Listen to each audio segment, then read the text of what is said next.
একদিকে তৃণমূল কর্মীদের ওপর কেন্দ্রীয় বাহিনীর লাঠিচার্জের অভিযোগ, অন্যদিকে বিজেপি কর্মীদের বাড়িতে দুষ্কৃতী হামলার অভিযোগ। ভোটের পরপরই দুই ঘটনায় অশান্তি রাজগঞ্জের সন্ন্যাসীকাটায়। নারায়ণজোট 18/126 নম্বর বুথ এলাকায় একাধিক বিজেপি কর্মীর বাড়িতে দুষ্কৃতী হামলার অভিযোগ উঠেছে। অভিযোগের আঙুল তৃণমূলের দিকে। ভোটের পরপরই বেশ কিছু বাড়িতে ভাঙচুর চালানো হয় বলে বিজেপির অভিযোগ, যদিও দলের বিরুদ্ধে এমন অভিযোগ অস্বীকার করেছে শাসক নেতৃত্ব। উল্টে তাদের অভিযোগ, গত সন্ধ্যায় কেন্দ্রীয় বাহিনী অন্যায়ভাবে তৃণমূলের ক্যাম্পে হামলা চালিয়েছে, লাঠিচার্জও করে, এমনকি মহিলা ভোটারদেরও ধমকানোর চেষ্টা করে। অন্যদিকে বিজেপি নেতৃত্বের দাবি তৃণমূলই ভোটের পরে অশান্তি করেছে, যদিও এমন অভিযোগ অস্বীকার করেছে শাসক শিবির। সিআরপির সাথে ওদের ঝামেলা হয়ে গেছে, আমাদের এখানে ওরা বাড়িতে হামলা করছে, পাথর ঝিলার দিছে।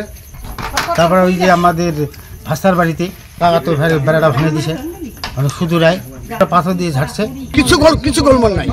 ভোট শেষ হয়ে গেছে, আমার শিল নাই, শিলটা আনতে গেছে, শিলটা এখানে দিব, দিয়ে আমরা চলে যাবো। ভোট শেষ হয়ে গেছে, তারা একটা গাড়ি আসে, কেন্দ্র বাহিনীর গাড়ি আসে, এখানে সবাইকে বলছে কেন থাকছো এখানে, কি ভয়টা লাঠিলে 4-5 জন করে ওকে ঠুকতে, আমাকে পিছনে বাইরে ঠুকে দিছে, হাঁটো হাঁটো হাঁটো হাঁটো হাঁটো। তৃণমূলের কালচার আজকে প্রায় 3টা বাড়িতে পাথর দিয়ে ঢেলাঢেলি করেছে, গেট ভেঙেছে, বাউন্ডারি বেড়া ভেঙেছে। এটা তৃণমূলের কালচার। মানুষ বুঝে গেছে এই তৃণমূল সন্ত্রাসী দল, তাই মানুষ বিজেপির সঙ্গে আছে। এভাবে মানুষকে আর দাবিয়ে রাখা যাবে না। আপনারা দেখবেন 4 তারিখে ফলাফল, এই সন্ন্যাসীকাটা ভারতীয় জনতা পার্টি লিড পাচ্ছে।